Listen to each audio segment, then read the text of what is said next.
Good evening. Welcome to the TUSPR Week 1 of the Manhattan, Kansas League. This is my review of how the first week conceded and my rankings. We have Ken Ruling as a guest host today. So let's get into it. Last week's standings. Brad was at the top. That is me. You got Zach, Jade, and Drake, Carson, Ian, Ty, Austin, Riley, and Dylan. I will say these are shaking up a little bit. Some of the biggest movers ever in the history of the Tusper happened this week. Let's wait and find out. But for starters, this is worse than AIDS. Dylan's team. Um, yeah, no, AJ Brown kind of sucks. Um, he'd be amazing if they threw him the fucking football, but they don't want to. Xavier Worthy's hurt now. Me and Dylan did make a trade. He just traded away Trey McBride, and he got Mark Andrew and Terry McLaurin. So Terry McLaurin could be a useful asset later on in the future instead of Xavier Worthy. Kenneth Walker did not look great with that with Zach Charbonnet in there. I don't know if they're easing him in because of injury or what, but Zach Charbonnet had a way more prominent role than I think you would want. And Tony Pollard started off the game hot. I think he had like 6 points straight off the first drive, and then I think he finished with 9. So just not great. Travis Etienne could be a worthy running back to put in. Might have to see another week before I'd put him in if I was Dylan. But overall, yeah, this team's just not good. Not going to win many games. Maybe if it turns around. Riley's team. I like Riley. I mean, I don't like it, but like it's cool, I guess. I don't know. His wide receivers are really good. His running backs are god awful though. James Cook and Bill. Bill did have a good first week. I think he actually had the highest. He was the highest graded running back this week out of any running back on PFF, but PFF fucking blows. So what's that tell you? James Cook, his touchdown streak continues. He's just a touchdown merchant, and Travis Kelce got a late lucky touchdown. If he doesn't get that, he only gets 1 point. But no, he's got Jacoby Myers and Deebo Samuel and Keenan Allen on his bench. I think if he traded, he could probably get a pretty good running back. But Riley's team, if it turns around, it could become very good because he's got Nico and Amon Ra. Both offenses did not look too awesome though last Sunday. I will say that. I do think the Lions will be okay, but I don't know about Houston. Next up, oh, I forgot to say this segment's more tiered than the Pomona League. Um, so we have the Pi Kappa Alpha tier with Austin's team coming in second for now. You'll see why in a second, but Austin's team is, I mean, I like it. Isaiah Pacheco in more of a committee that I'd like with Kareem Hunt. T. Higgins, awful week 1 because the Bengals suck week 1. Garrett Wilson did look very good. Sam Laporta was all right. Jalen Waddle, that Dolphins offense is horrible. He could put Michael Pittman in. Daniel Jones surprisingly looked decent at football for once. And he still has Lamar Jackson. And Jahmyr Gibbs had 10 catches, just a super safe floor. He's going to get at least 15 points a week most weeks. Austin seems fine, but right now, Carson's team is winning the Pi Kappa Alpha battle. And that's just because I think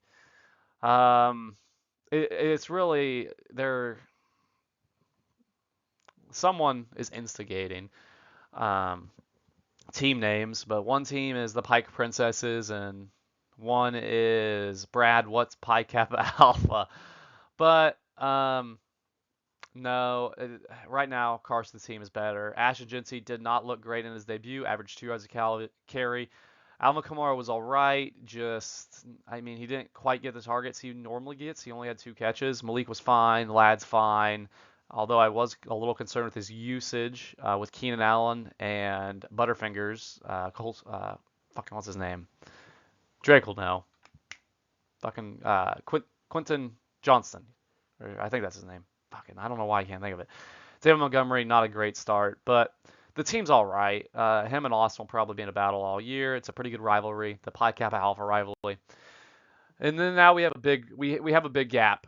Those bottom 4, they're bottom 4 for a reason. These top 6 or fuck, no, it'd be 6, not 7. Okay.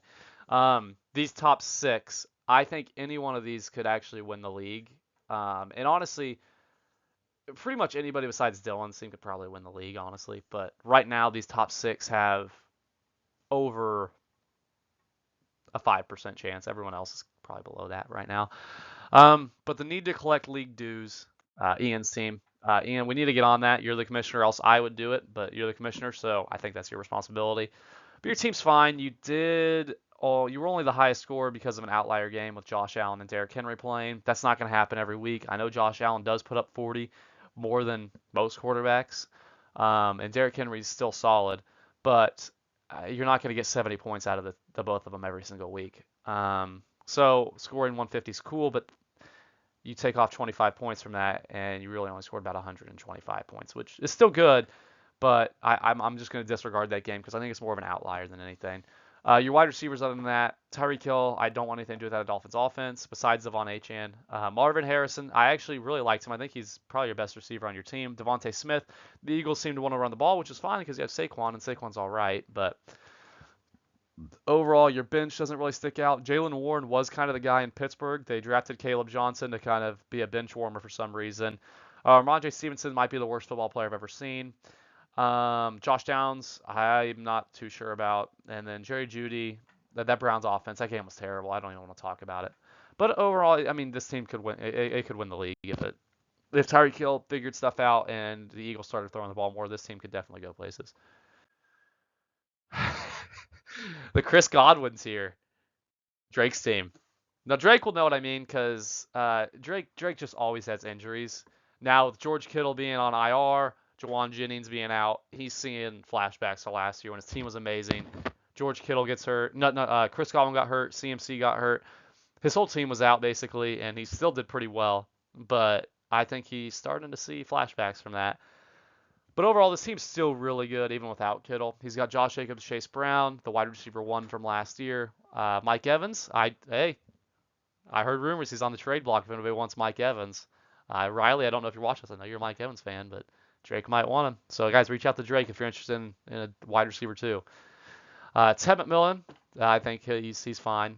He was really the only promising part of that Panthers offense besides Chuba Hubbard. Emeka Buka's good. Jordan Mason looked way better than Aaron Jones. And they can't decide if they want to use J.K. Dobbins and R.J. Harvey. So, overall, fifth place, not bad. Like I said, these 1 through 6 is a lot closer than 6 to 7 is. So, yeah, we got Drake's team coming in at 5. Is there something wrong? I don't know. Zach's team, right? Like the running backs, I do. Trayvon Henderson looked amazing. I know I talked about it in my last video, but Trayvon Henderson looked like a fucking beast. Ron J. Stevenson sucks at football, and Trayvon Henderson averaged 5 yards a carry with 6 catches. Not 7, 6. But he's going to be the starting running back by week 5, and he'll be a top 10 running back rest of the schedule after that. Brian Thomas did not look great, however. I don't know if that's a Travis Hunter thing. I don't know if it's the fact that Trevor Lawrence is the quarterback, and most of Brian Thomas's points came with Mac Jones last year. Brock Bowers' MCL injury. How serious is that? I don't know. James Conner was in a 60-40 split with Trey Benson, and honestly, Trey Benson looked better. I don't know. There is some concerns with this team. Once Rashee Rice comes back, I think that'll kind of nail all the concerns out. But for now, I think there's some room for concern if you're Zach's team.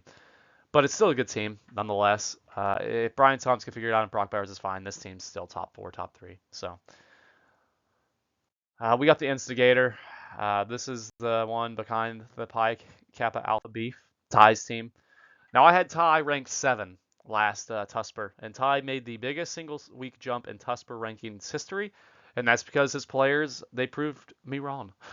Now I said Ty had potential with Devon Achane, his injury. He was fine. He was the only good spot of the Dolphins offense. James Daniels is fine. Kyron Williams, there was rumors that Blake Corum and whoever else they picked, I think they drafted someone else. Whoever else they have on their roster was going to take over that role. Not going to happen. I think Kyron Williams had 88% snap share. CeeDee Lamb looked fine. Zay Flowers, a little bit of an outlier game. If Zay Flowers only averages like 13 like he typically does, Ty only scores about 119 points this week, which is still fine, but his wide receiver 2 is not awesome. DK Metcalf, though, I think he could slide in there and it would be just fine. Evan Ingram, I think he's hurt. It's all right. Brees Hall looked phenomenal. He's still got Justin Fields, who I think he could end up shipping off because Justin Fields is going to be a top 10 rest of season quarterback.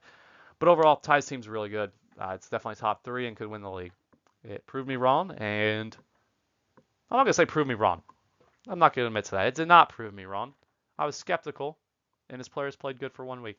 They might turn around and be shit. I don't know, but I like Ty's team right now. Next up, the mini Coke cans here. I think you guys know where this one's going. Jaden's team. I'm not going to give anybody the lore behind it. If anybody wants it, they can ask the instigator. This team is rock solid. Solid. I'd give it a 3.75 out of 5. It's a good team.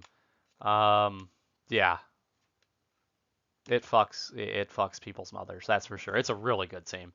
But I can't go into any details. You just got to know it happens too much. Sorry.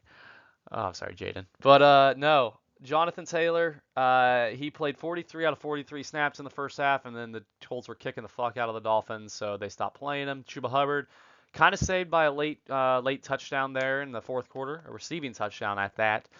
That kind of saved his day. Still had a decent day. Puka, I love Puka. I tried trading for him. Hey, Jaden, hey, if you still want to trade, let me know. I'm interested in Puka. Jack Smith and Jigba. This could be the best wide receiver duo in the league. And I'm not exaggerating that. Tyler Warren looked amazing. DeAndre Swift, okay. George Pickens was all right. The rest of the team, okay. I mean, it's nothing crazy. Keon Coleman had a good game, but if anybody's looking to trade for Keon Coleman, fucking don't. They're not going to score 40 points every week. Okay, so don't try to do that. But I mean, other than that, it's just a solid team. It's pretty good, but it doesn't really compare to the team with no holes in it. Brad's team. This team's phenomenal. I don't even know what else to say. It's just a good team. You got CMC. He got the most touches out of any running back last week without a touchdown, and still is an RB3. If he stays healthy, he's going to be the RB1 and probably the number one overall player in fantasy, and I don't think it'll be particularly close. Buck Irving is a clear workhorse back in Tampa. Drake London had 15 targets, and if you think he's going to average less than 1 point per target from now on, that's not going to happen because he only had 13 points. Due for positive regression, I guess you should say. Cortland Sutton looked fine. I got Trey McBride, as I said, and now with all the other elite tight ends kind of having lingering issues, Trey McBride is a luxury. Omarion Hampton looked amazing in this first. Okay, maybe not amazing. He looked solid. He got most of the snap shares, and then I have people on my bench. If you're interested in anybody on the bench, let me know. I'm open to trading. Um, I would take a good quarterback, Puka Nakua, Jackson Smith, and Jigba maybe. Mm-hmm. I don't know. I'm open to trading if anybody wants anybody on my bench. I know Ricky Pearsall could help somebody's teams. Zach Charbonnet could be Kenneth Walker's handcuff. Yeah, Calvin Ridley's fine. So this is the TUSPR for this week. Thank you guys for watching, and we'll see you guys next week. Thank you.